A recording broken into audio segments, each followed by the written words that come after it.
Welcome to Unmute Yourself, the podcast. I'm Nancy Medoff, author, speaker, and coach.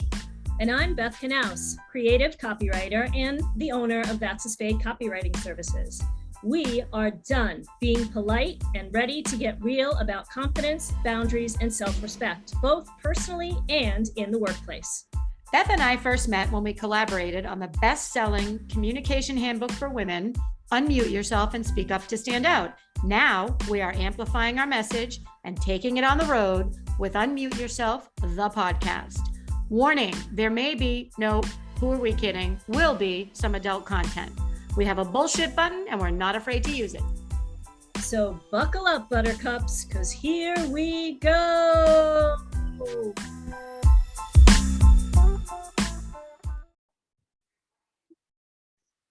Hey girl, hey. Hey girl, hey. Today we're talking about what you, I believe, called the mythical unicorn when we were writing this book together, called work-life balance. What do you think of that?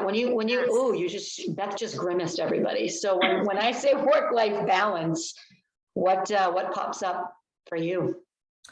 So I think what pops up for me is that it's a rigid statement. I think people see the word balance as being 50-50 and not being, what does balance look like? Do you need to be working 75% of the time and doing family things 25% of the time? Or maybe you don't have a family, so you don't need that much time, or maybe you do need more time for yourself and less time for work. And you have to kind of decide what that is, and that it's ever changing. And how do you set boundaries around that so that it works for you? Totally agree. I totally agree. It's funny, as you were saying that, I was thinking about one of my first speaking gigs ever. This was probably 20 years ago. I was asked, how do you balance your work and your personal life? That used to be, it still is actually one of the number one questions I'm asked. And how often do you think the men are asked those questions? That question? I'm going to guess Zippo. Yeah. And how many times have you seen a man on a plane being asked who's home with your kids? I'm going to say Zippo again. Right. So I think maybe as a follow-up episode, we can talk about why women are being asked this question, because the expectation is that women are going to do it all. And as you know, I feel very strongly, as you do, that women cannot do it all. And in fact, one of my favorite idols or icons, we've all seen the mugs or the memes or whatever that say you have as many hours in the day as Beyonce, just get it done. And I think that's really, really, really damaging to women, because we do not have as many hours in the day as Beyonce. And if you've read the book, or if you read the book, I think it's chapter 9, talks about Beyonce has an army. She has a hairdresser that gets $1 million a year. She has jets, she has travel agents, she has handlers, she's got everything. So we do not have as many hours in the day as Beyonce. So for me, knowing that and honoring that and figuring out how am I going to blend my work and my home life, because I can't balance it. No one can. So let's get rid of that expectation and instead talk about the blending.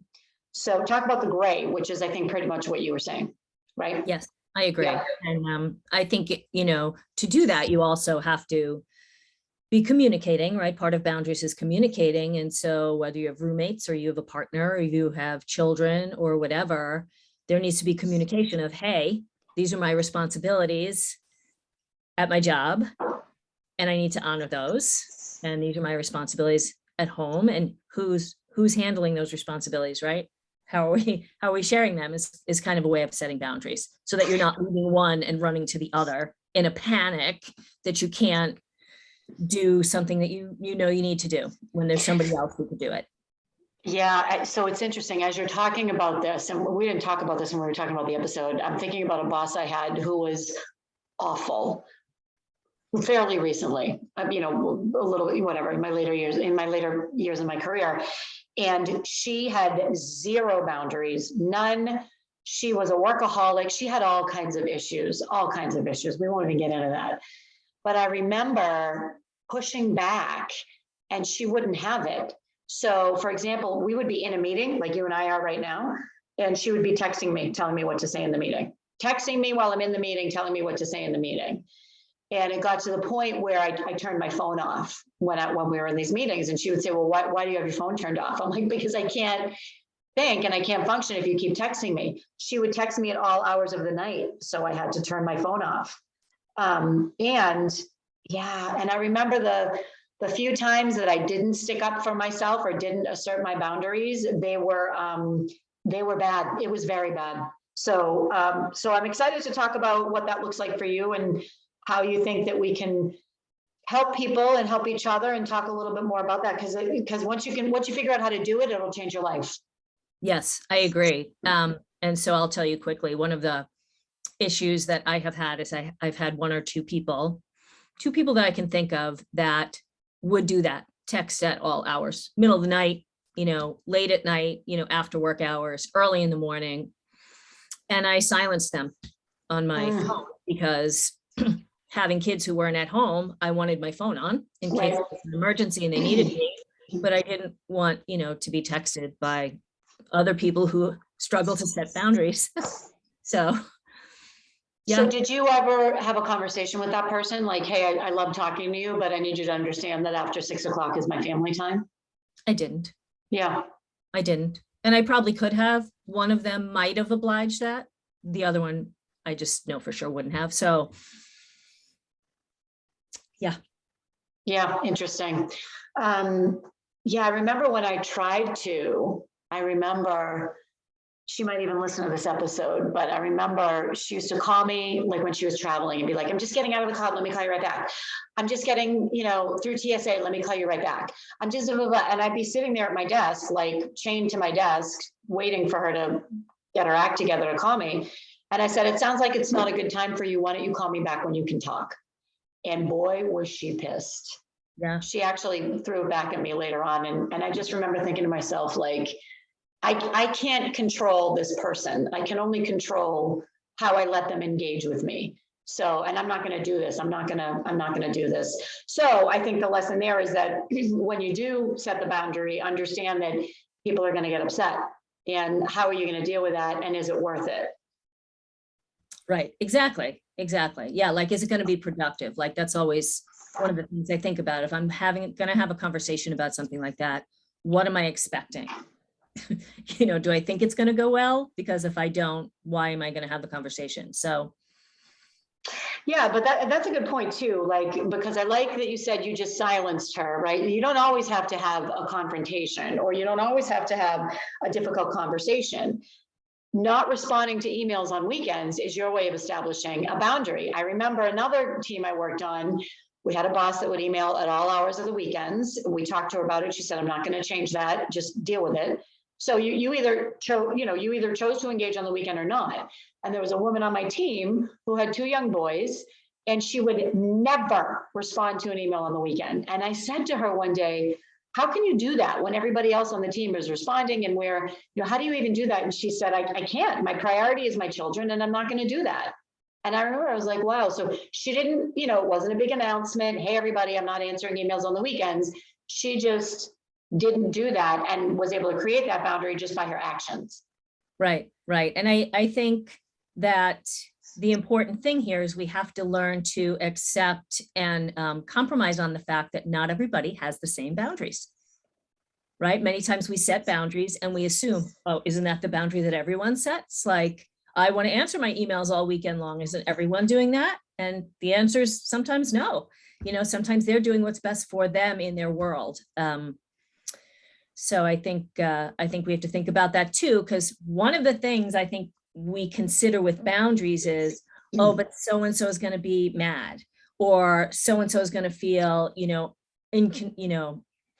like it's inconvenient that I've set this boundary. And it's not about the other person. When you're setting boundaries, you're kind of protecting your own time. If they're reasonable boundaries, obviously, you're protecting your own sanity, your own, downtime that you need either away from your life or work. Yeah, it's interesting because I'd be interested to hear from our listeners, whoever has gotten in trouble for not answering an email on the weekend, or not answering an email after 7 o'clock, or whatever the case may be. Like, I'd just be interested, especially for those who are working in a toxic environment. Excuse me, I had too much coffee this morning.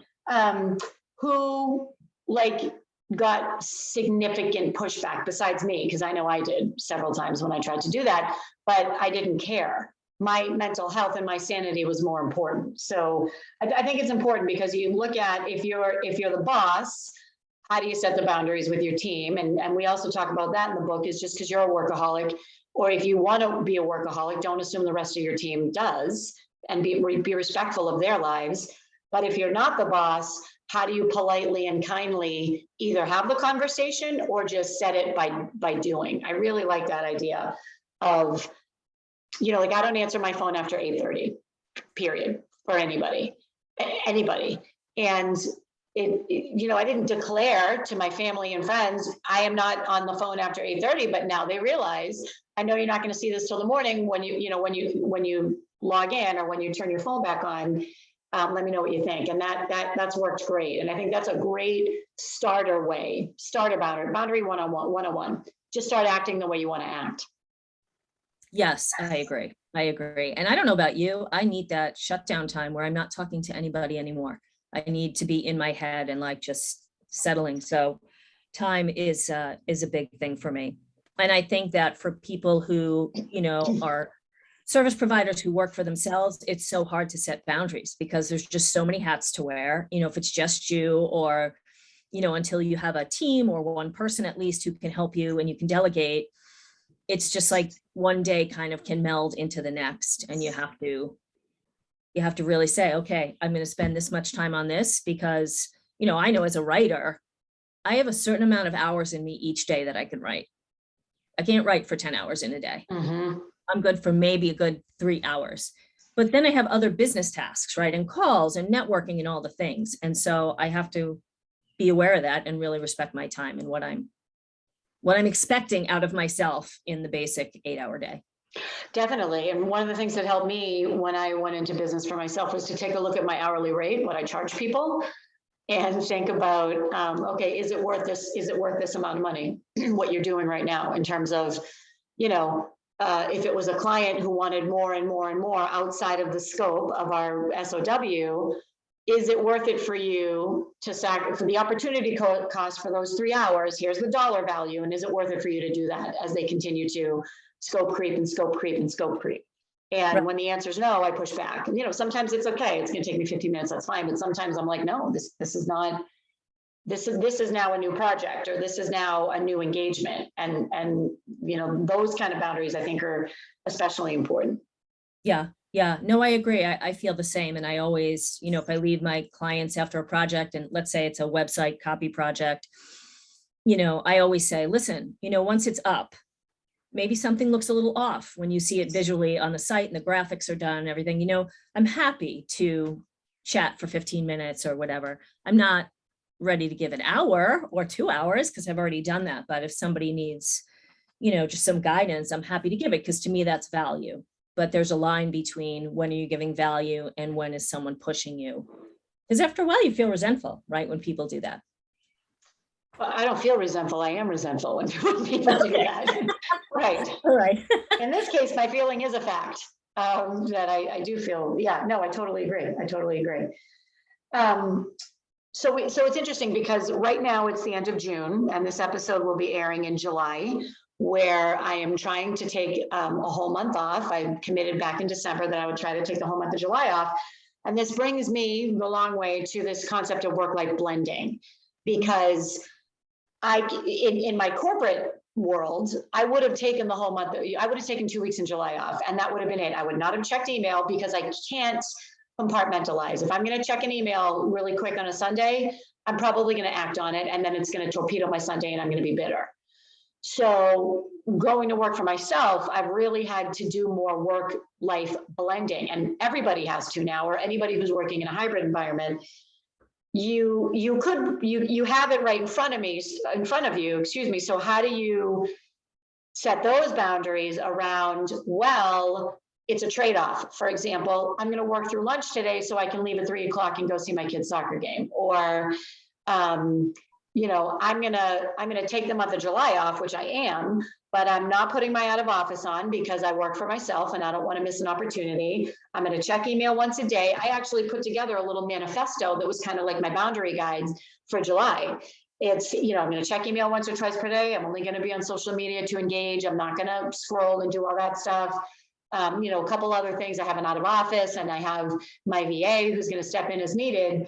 So that to me is blending, this concept of work-life blending. I'm still pseudo working because I'm keeping my eye on things, but I'm not really that focused. And that's going to be hard for me. So it'll be interesting to see how it goes, because that's tough for me. I'm either on or I'm black and white. Yeah. Rough. So this makes me think of, like, I'm sure this is in many cases, but like in the art world, what they say is, learn all of the basics first, learn all of the essentials, all of the basic skills, and then break them as you see fit. So I feel like boundaries is a little bit like that. I feel like once you master your boundaries and you know that you have them, what they are, and how you set them, I think it allows for more time, of course, and flexibility, right? Like there are many times where I will say, oh, I want to take this day off because my friend is going to be in town.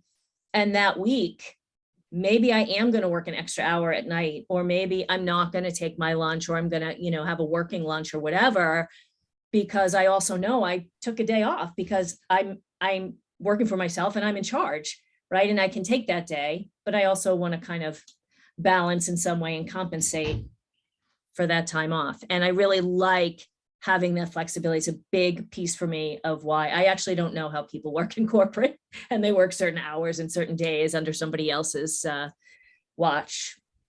Well, that's right.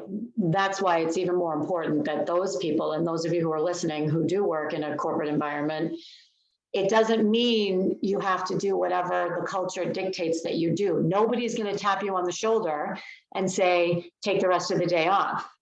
You're the one that sets those parameters. You're the one that decides, I'm not going to answer this lunatic's email at 11 o'clock on a Sunday night. That's on you.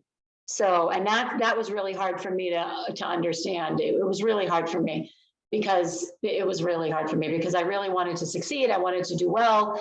And it wasn't until I took a step back that I'm like, wow, this culture is not good. This is not how I want to live my life. I was miserable. And I started, just pushing back, if you will. I don't really love that term, because if you think about it, and you just said something, more time, more flexibility, I would add in more headspace to do your job, right? So if you're constantly on that hamster wheel and you don't set your own boundaries, you're not going to excel at your job. You're not going to thrive at work. And your team wants you to thrive at work. So that's even more reason why you should do it. So what do you think? Like, do you have a list, or is this just in your head, your boundaries? So my boundaries are pretty much in my head. I think I'm pretty good at boundaries, especially when it comes to time. But I was just going to say something. Lost it again. Second time today. Well, that's what happens, right? That's what happens. Well, that's another episode. That's the ageism episode. Yeah, that's coming. So for our call to action, do you think we should, so we actually have two different opinions on this one. So, or not opinions, but two different calls to action. Yours, well, mine, I'll say what mine is, and then you can unmute yourself and speak. Mine was to pick one thing that you're going to do differently.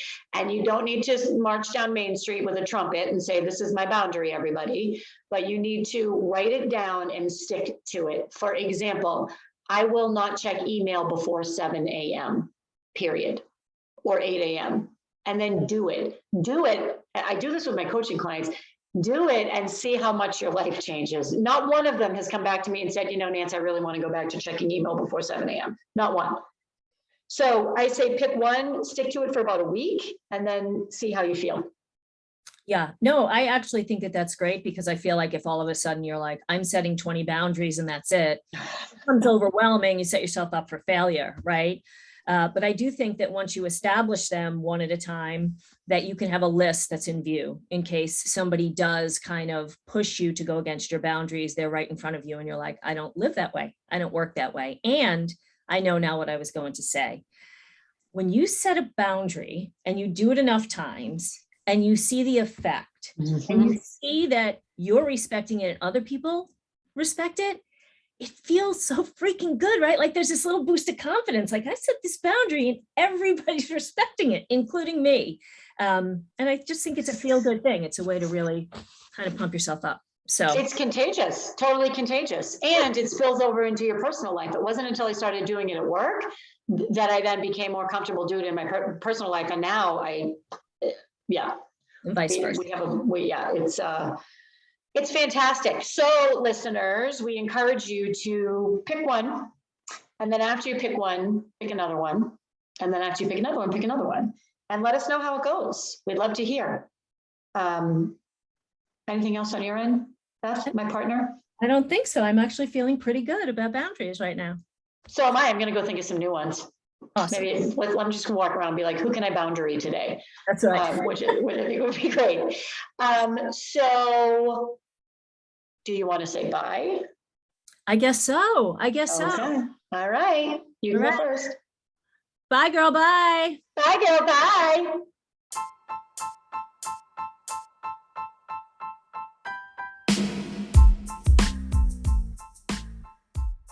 That's a wrap on another episode of Unmute Yourself, the podcast. We hope you found value in today's podcast. We hope you were able to take a little time for yourself and perhaps think about how you're showing up. And thank you for all of the great feedback we've been receiving. We'd love to hear more from you about what you think, the tactics you're using every day to speak up, and anything else you'd like to hear about on future episodes of Unmute Yourself, the podcast. You can contact us through our websites. Nancy can be found at nancymedoff.com and Beth can be found at that'saspade.com.